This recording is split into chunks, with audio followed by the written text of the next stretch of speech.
Olá galera, tudo bem? Aqui quem fala é a professora Júlia e nós vamos aqui para outra aula de História para o sexto ano. Esta aula que é do segundo bimestre vai orientar vocês nas atividades da quinzena de 6 a 17 de julho, ok? Então vamos lá? Nós vamos iniciar então uma sequência de aulas com o estudo de povos da antiguidade. Então nós vamos inaugurar o estudo de outro período que é a História Antiga. E nós vamos trabalhar esse período através de eixos temáticos. Então, eu vou escolher um tema e a partir desse tema eu vou trabalhar os povos. Então, eu escolhi agora para a gente iniciar o Egito e a Mesopotâmia, ok? E o eixo temático desta aula são os seus aspectos históricos. Ou seja, durante a aula de hoje nós vamos ver a história, o resumo da história do Egito e da Mesopotâmia. Nas próximas aulas, nós vamos ver outros temas, como economia, política, religião e assim em diante. Antes de iniciar, vamos rever aqui os períodos históricos, na divisão tradicional da história que nós já vimos em outros períodos. Então, quando nós iniciamos o ano, nós começamos com a teoria da história. Como que se estuda história, para que serve, como que o pesquisador chega às conclusões que ele chega. Depois, nós começamos com o estudo da pré-história, desde o surgimento do homem até o povoamento da América, que nós estudamos os povos pré-históricos americanos, principalmente os brasileiros. Então, o período da pré-história, ele vai do surgimento do homem até aproximadamente 4.000 anos antes de Cristo, que é quando aproximadamente teriam surgido as primeiras formas de escrita no mundo, ok? A partir daí, começa o período em que nós estamos iniciando, a Idade Antiga, que vai de 4.000 a.C. a 476 d.C. Na Idade Antiga, viveram vários povos e civilizações que são muito conhecidos, muito famosos, como o Egito, a Mesopotâmia, os persas, os gregos, os romanos, os hebreus, os fenícios, os indianos, os chineses, que são povos que deram início a civilizações organizadas, a sociedades organizadas. Então é nesse período que nós estamos agora, certo? Então são 5 períodos, e depois vem a Idade Média, Idade Moderna e Idade Contemporânea, e nós já vimos a pré-história, estamos nesse. Ele termina em 476 com o fim do Império Romano, com a queda do Império Romano. Bem, como nós vamos iniciar isso daqui, Os povos que nós vamos estudar agora viveram numa região conhecida como Crescente Fértil. Esta região recebe esse nome por 2 motivos. Primeiro, pela quantidade de rios existentes nessa região. Então, nós temos aí como principais rios o Rio Tigre, o Rio Eufrates e o Rio Nilo, que são os principais rios, mas tem rios menores, como o Rio Jordão, por exemplo, aqui na região de Jerusalém, que também era um rio muito importante. Essa região é onde hoje fica o atual Iraque, por exemplo, a região ali do Oriente Médio. É uma região que nós temos uma dificuldade de pesquisar e encontrar novas teorias e novos achados na região, muito por conta das guerras que existem lá já há décadas, que estão destruindo cada vez mais os artefatos, os patrimônios históricos desse povo que viveu nessa região. Então, é um período que nós temos essa dificuldade de estudar por conta da destruição do patrimônio ali da região. E no Crescente Fértil, nós vamos ter uma região chamada de Mesopotâmia, que recebeu esse nome graças à sua localização. A palavra Mesopotâmia vem do grego e significa terra entre rios. Isso porque o início dela foi justamente entre os rios Tigre e Eufrates, ok? Nós não podemos confundir a região com o nome dos povos que viveram nela. A região se chama Mesopotâmia. Nós podemos agrupar esses povos que ocuparam a região como povos mesopotâmicos, porém eles têm diferenças e características próprias que são importantes de serem diferenciadas. Na Mesopotâmia, viveram vários povos. Ela era uma região extremamente disputada por conta da sua fertilidade do solo, da sua localização. Então, ela foi invadida várias vezes. Mas os principais povos da região são os sumérios, os acádios, os amoritas, os assírios, e os caldeus. Então esses são os principais povos, mas a Mesopotâmia já foi invadida, por exemplo, pelos egípcios e pelos persas. Mas a origem, os povos originários da região são os povos mesopotâmicos. Inclusive, analisando a imagem que vocês estão vendo aqui, vocês percebem que existem características em comum entre esses povos? Respondam para mim, observando essa imagem de todos os povos juntos, o que vocês percebem que existe em comum entre eles? O que tem de parecido entre eles? Ok? Eu vou colocar essa pergunta lá no formulário para vocês responderem do Google, ok? O primeiro povo que nós vamos estudar são os sumérios, que chegaram na região da Mesopotâmia por volta de 3000 a.C. Lá eles chegaram, começaram a fazer obras para trabalhar com aquele rio que tinha ali. Então eles começaram a construir diques para armazenar água, canais de irrigação. E para realizar essas obras era necessário um conjunto maior de pessoas. E essa necessidade fez com que as cidades fossem se formando, se agrupando.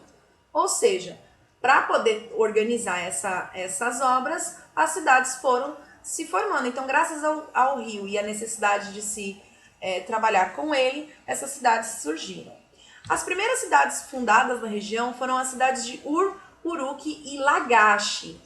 Inclusive, alguns pesquisadores defendem que essas regiões, essas cidades, foram as primeiras cidades da humanidade a serem construídas.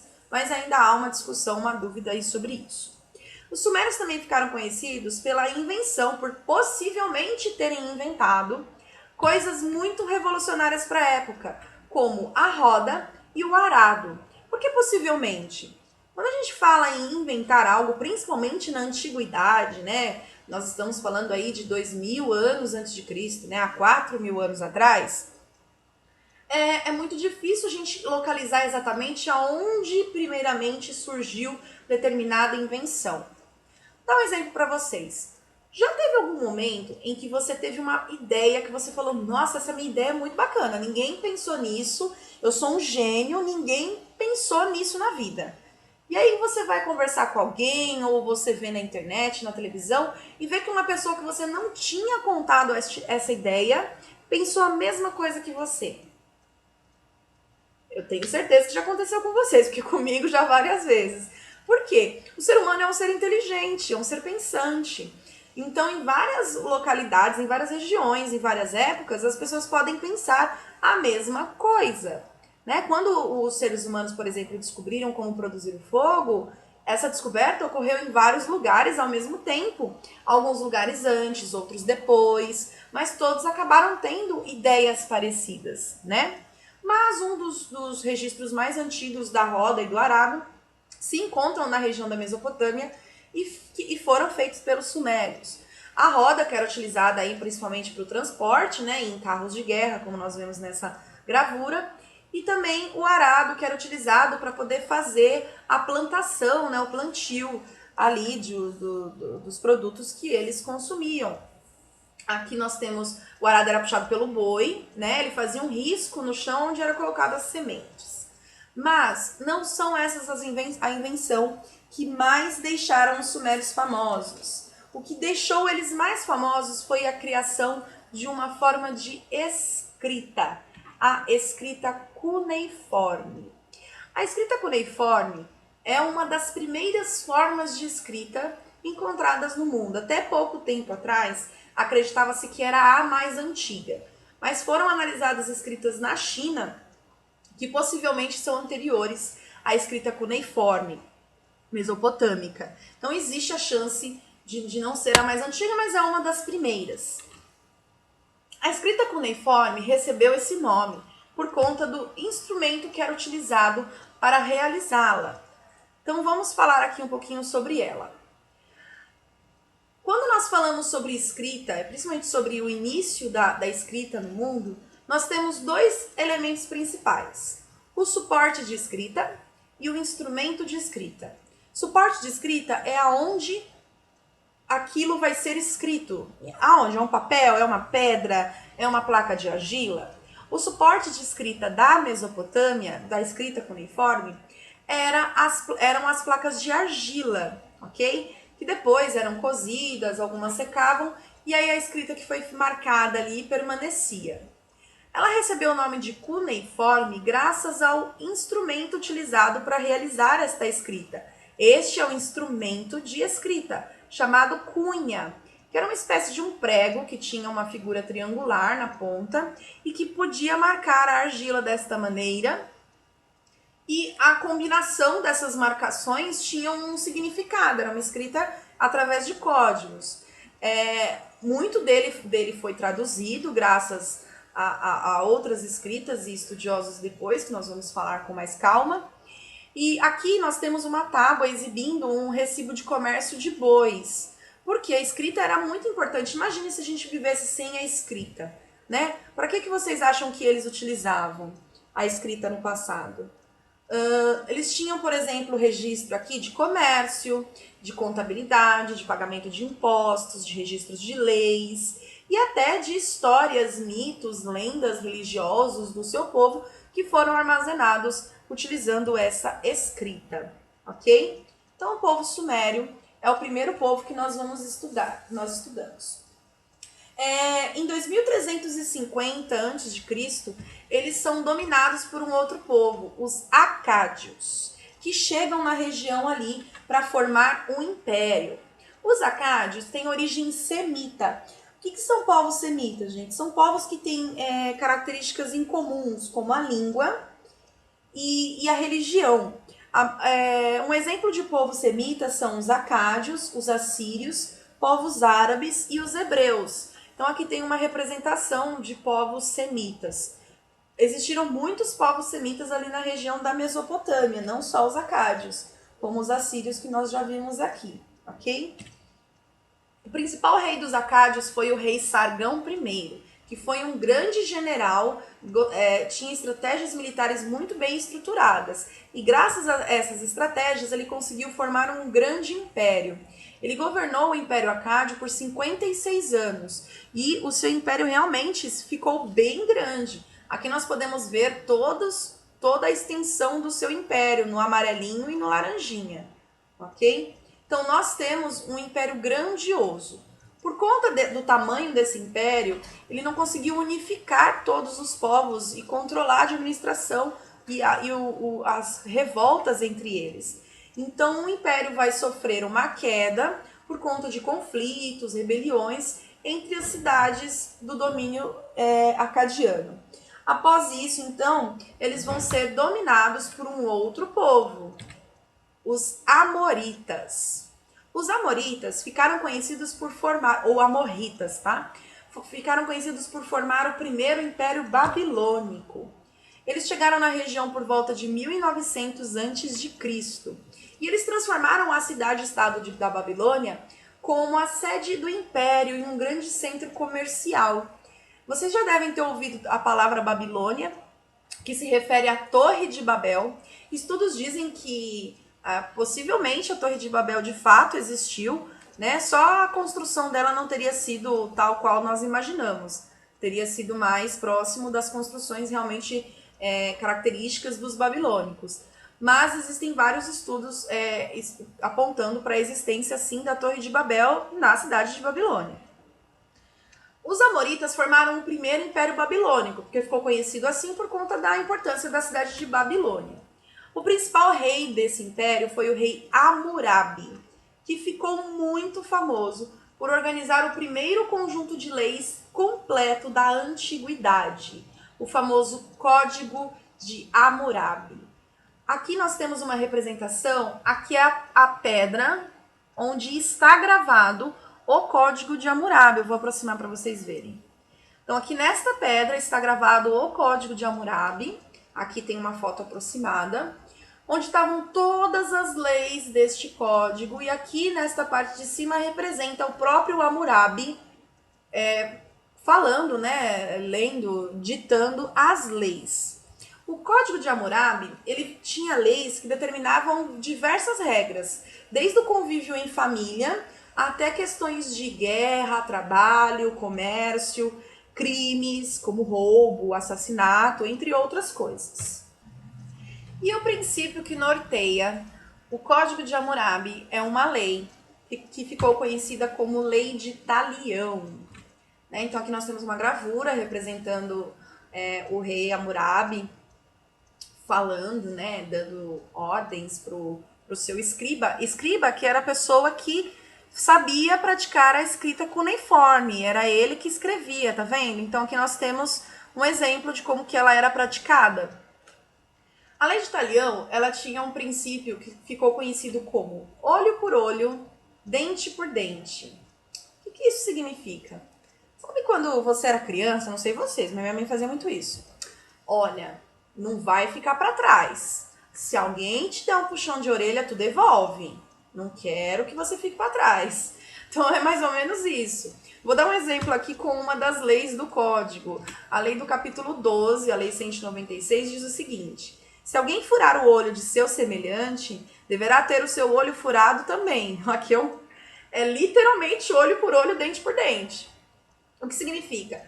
Que a lei de Talião diz que o castigo, a pena, deve ser proporcional ao crime cometido. Apesar disso parecer correto, né? Então, bati, apanhei, quebrei, quebraram. Então, parece correto. Infelizmente, nem tudo era praticado desta maneira. Por quê? A sociedade mesopotâmica, que era bem hierárquica, eles levavam em conta a posição social das pessoas para poder praticar e aplicar a lei de Talião. O que isso significa? Dependendo da sua posição social e contra quem você cometeu o crime, a sua pena poderia ser mais branda, mais leve ou mais pesada. Por exemplo, se uma pessoa de uma classe mais pobre cometesse um crime contra uma pessoa de uma classe mais rica, como por exemplo roubar, ela poderia ter a sua mão cortada. Quando uma pessoa mais rica cometia o mesmo crime contra uma pessoa mais pobre, ela deveria apenas devolver o que roubou. Ou seja, apesar da lei ser baseada no toma lá da cá, no olho por olho, dente por dente, ainda existia essa divisão social que se tornava até injusto, né? Que levava em consideração a posição social. Eu trouxe aqui exemplos comparando as leis do Código de Hammurabi com o Código Penal brasileiro. A primeira lei aqui que nós vamos utilizar é a lei do capítulo 2º, a lei 6ª. Diz o seguinte: se uma pessoa furtar os bens de Deus ou da corte, de Deus no caso ele se refere a um templo, né, ao bem de um sacerdote, por exemplo. Se ela furtar os bens de Deus ou da corte, será morta. E se receber coisas furtadas de outros, também deverá ser morta. Aqui, inclusive, nessa gravura, nós vemos aqui uma representação de um julgamento do rei contra alguém que cometeu um crime deste tipo. Aqui no Brasil, o Código Penal Brasileiro, artigo 157, diz o seguinte: que subtrair coisa móvel alheia, né, roubar, para si ou para outra, né, para você mesmo ou para outra pessoa, mediante grave ameaça ou violência à pessoa ou depois de havê-la por qualquer meio reduzida à impossibilidade de resistência. Então o crime é o roubo. A pena é reclusão de 4 a 10 anos, ou seja, a pessoa é presa ou paga uma multa. Então existem diferenças entre como os povos do primeiro Império Babilônico encaravam o roubo e como os brasileiros encaram o roubo hoje em dia. Existe uma grande diferença. Por que eu trouxe isso? Porque as leis também são grandes exemplos de como que um povo vive, de como que um povo se organiza. A lei representa o povo. Então só existem leis porque aquele povo se organiza de determinada maneira. Vamos falar agora dos assírios. Os assírios, eles ficaram muito conhecidos pelo seu exército, que era impiedoso, cruel. Diziam que eles cortavam cabeças, arrancavam mãos, ateavam fogo, eles usavam carruagem com cavalos, arco e flecha, espadas, eles tinham armas de guerra muito desenvolvidas. Aqui nós temos uma escultura em relevo, feita em pedra, representando o ataque, né, dos assírios a um povo. Aonde eles chegavam, eles dominavam o povo, e esse povo tinha que obedecer os assírios, pagar pesados impostos e seguir a cultura assíria, né? O principal rei deles foi Assurbanipal, que formou um grande império por volta de 1200 a.C. Assurbanipal era muito cruel também, mas também ficou conhecido por erguer a maior biblioteca da época, a biblioteca da cidade de Nínive, que ficou conhecida por abrigar até 22 mil textos. Claro, não era em livro, né? Era neste formato aqui, de placas de argila com escrita cuneiforme. Isso que vocês estão vendo aqui é um dos exemplares que ficavam guardados dentro da biblioteca de Nínive. Então ele formou um grandíssimo império. Aqui nós podemos ver no mapa o tamanho do Império Assírio, que chegou a dominar inclusive o Egito. Foi realmente um império extremamente poderoso. Ele sai dos domínios da Mesopotâmia para dominar outras regiões. Ó, a região dos hebreus e dos fenícios, o Egito. Nós temos aqui um grande império formado pelos assírios. No final do século VII, eles são conquistados pelos babilônicos. O motivo dessa conquista, né, a gente pensa assim, nossa, mas um povo tão guerreiro foi dominado por outro. Acontece que essa crueldade, essa prática que eles tinham, esse tratamento que eles davam aos povos que eles conquistaram, fizeram com que muitos deles se rebelassem. E aí, a falta de união provoca, então, o enfraquecimento do império e a consequente conquista pelos babilônicos. O próximo povo é o caldeu, que formou o segundo império babilônico, né? Eles que dominaram lá os assírios. Eles lideraram a libertação da Babilônia e libertaram a região ali do domínio assírio, formando o seu próprio império. E como eles são chamados de babilônicos, é óbvio que eles também deram muita importância à cidade de Babilônia. Vamos localizar ela aqui no mapa, tá vendo? Então nós temos aqui a cidade de Babilônia. Os caldeus vieram desta região aqui, ok? Eles são originários desta região e vão formar o seu império aqui na Mesopotâmia. O principal rei dos caldeus foi Nabucodonosor, né? Na Bíblia aí o nome dele é bem falado. Ele ficou conhecido por ter feito os jardins suspensos da Babilônia. Tá aí entre as 7 maravilhas da antiguidade, né?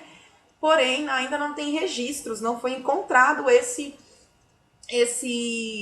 jardim, né? Os restos desse jardim. Mas conta-se que ele teria feito esses jardins em homenagem à sua esposa, que sentia muita falta dos jardins que existiam lá na terra original deles, né? Na região da Caldeia. E ele teria feito esses jardins para homenagear a mulher dele. Em 539 a.C., os caldeus são conquistados por um povo, um dos maiores povos guerreiros da época, chamado de persas, né? Nós vamos ver em um outro período. Então, aqui nós temos então uma cronologia de como esses povos ocuparam a região. É importante vocês saberem que... Deixa eu só voltar aqui no slide anterior. É importante vocês saberem que, por mais que eu tenha usado uma ordem cronológica, existiram momentos em que os povos que nós estudamos conviveram.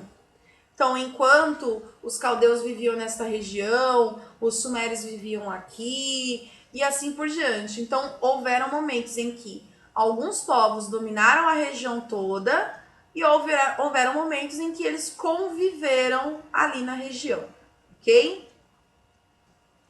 Bem, agora nós vamos conhecer um outro povo que viveu na região do Crescente Fértil e que também tem muita importância, que é o Egito, né? O Egito Antigo. O Egito formou uma das grandes civilizações da antiguidade, um dos grandes impérios da antiguidade.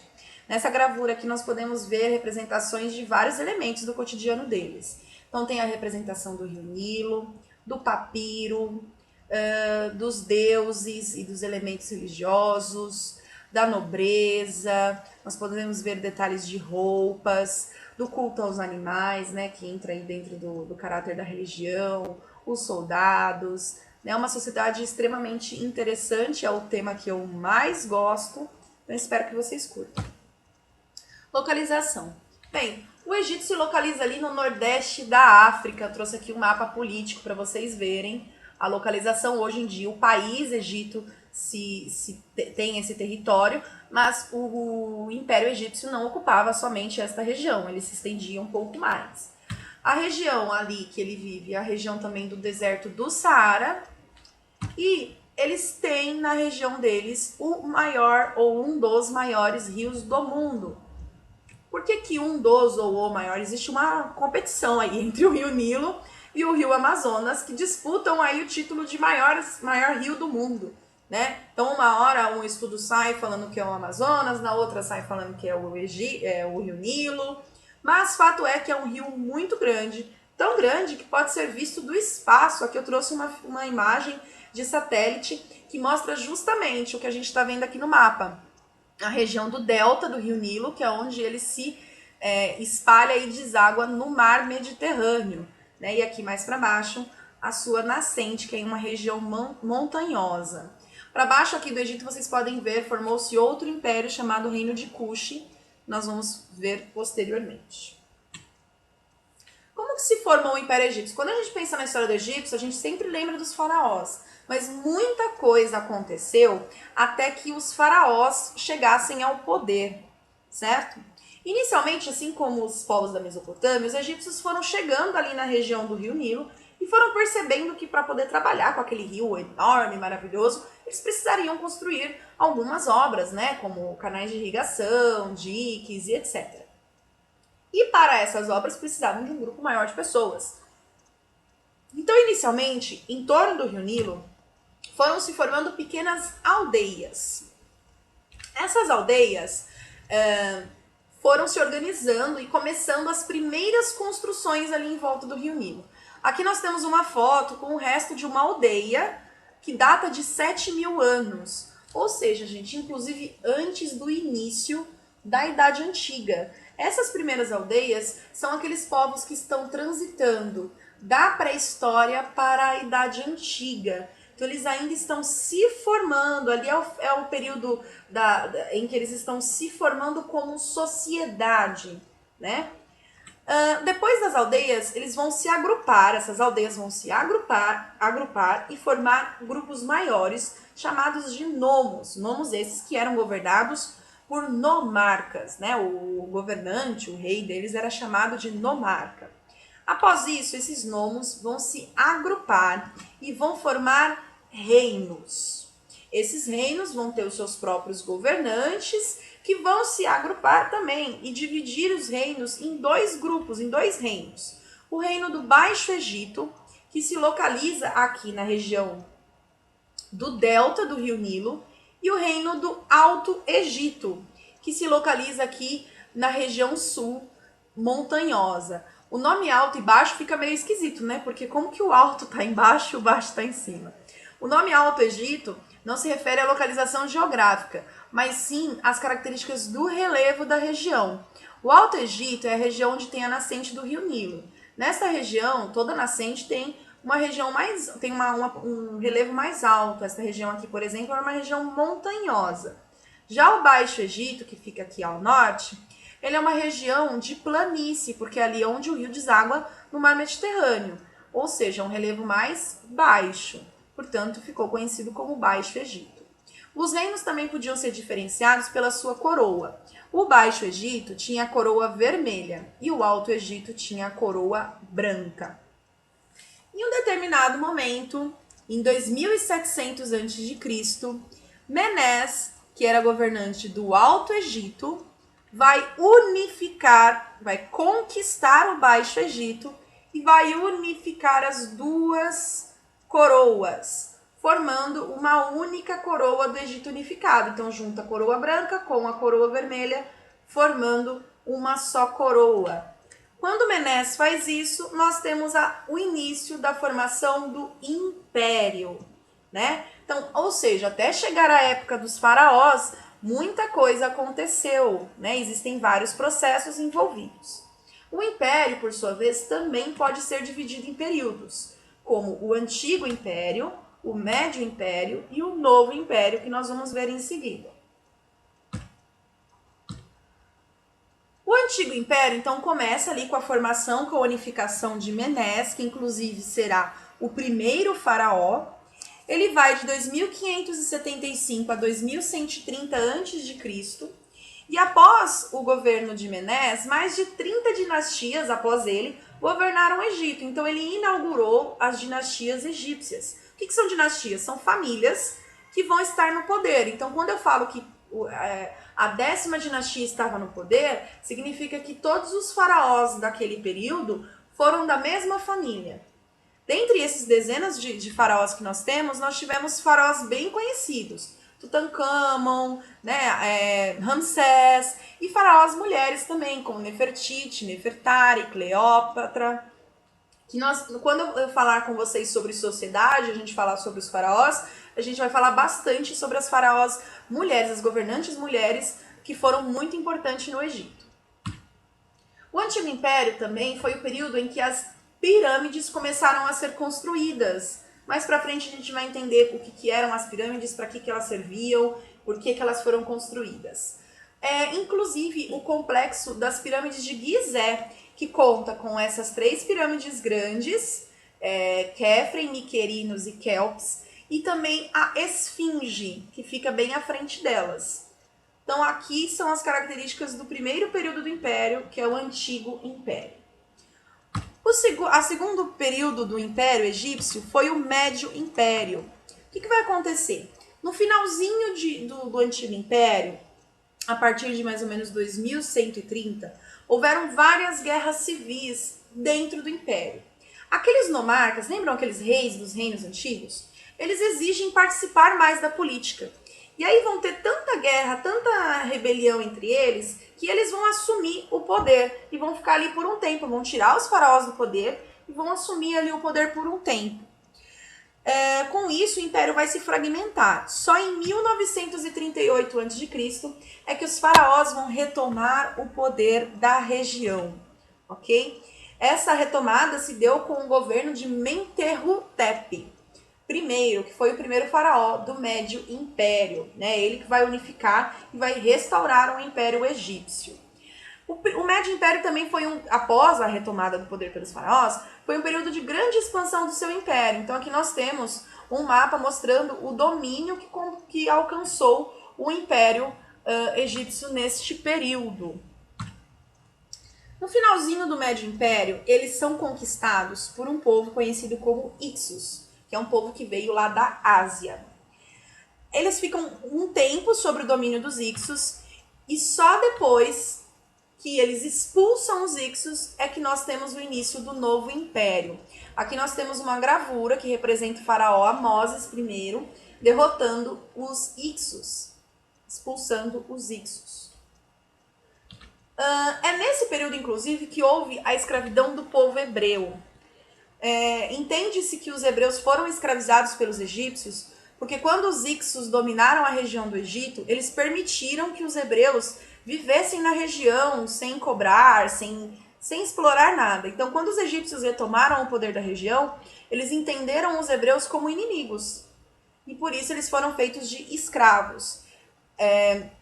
Esse período aqui de escravidão egípcia foi o segundo período de escravidão pelo que eles passaram. Eles já foram feitos de escravos anteriormente lá na Babilônia, né? No episódio conhecido como Cativeiro da Babilônia. Existiu um dado bem curioso durante o Novo Império. Um faraó chamado Akhenaton, ele tentou instaurar no Egito o monoteísmo, que é a adoração de apenas um deus. Até então, os egípcios cultuavam vários deuses, eles eram politeístas, cultuavam vários deuses. Akhenaton tentou colocar no Egito a religião monoteísta, que adorava apenas um deus. E olha só que humilde que ele era. Esse apenas um deus era ele mesmo. Akhenaton, que vinha de Deus Sol, esse nome, queria que o Deus Sol fosse aclamado como o único Deus. E como nesta época os faraós eram vistos como deuses e representantes do Deus Sol na Terra, então quando ele fala, vocês vão adorar apenas um Deus, o Deus Sol, e eu sou o Deus Sol, então era como se ele quisesse que o povo adorasse apenas a ele. Isso não deu muito certo, ficou ali durante um tempo, e o seu filho, Tutancâmon, vai restaurar o politeísmo no Império Egípcio. Aqui também trouxe uma múmia de um faraó que governou durante esse período, Tutmés III, porque eu acho muito curioso o quanto que essa múmia é bem conservada, a gente consegue ver várias características, né, da face da múmia que foram muito bem conservadas. Nós vamos ter uma aula sobre múmias, aguardem, nós vamos ter aí uma aulinha sobre isso. Esse faraó, ele foi um faraó que aumentou bastante o Império Egípcio, estendendo, por exemplo, a região até a Síria, né, até a região lá dos povos mesopotâmicos, né? Então foram eles foi ele que aumentou esse império nesta época. E também foi graças a eles que muitos túmulos e templos foram construídos. O Egito, ele vai acabar por conta de várias invasões que ele vai sofrer. Dentre os principais povos que vão provocar essa queda estão os persas, que ocupam a região em 525 a.C., e os romanos, que ocupam a região no ano 30 a.C. Aqui, inclusive, nós temos uma imagem, esse aqui é um imperador romano, o Antínon, que foi retratado como Osíris, utilizando o Nemés, que é esse chapéuzinho aqui, que é uma clássica observação de como a cultura se misturou aí nesse momento, né? Mas não foram só esses povos, também tiveram invasões, por exemplo, dos gregos, enfim. O Egito acabou sendo dominado por vários povos sucessivamente, o que causou o declínio do seu império daí em diante. Bem, eu espero que vocês tenham gostado. Esta aula vai orientar, então, as atividades de vocês dessa próxima quinzena. Eu vou pedir um relatório para vocês e algumas atividades extras aí. Qualquer dúvida, vocês podem escrever aí no comentário ou mandar para o seu professor tutor, que ele me responde, tá bom? Beijinho, boa semana para vocês!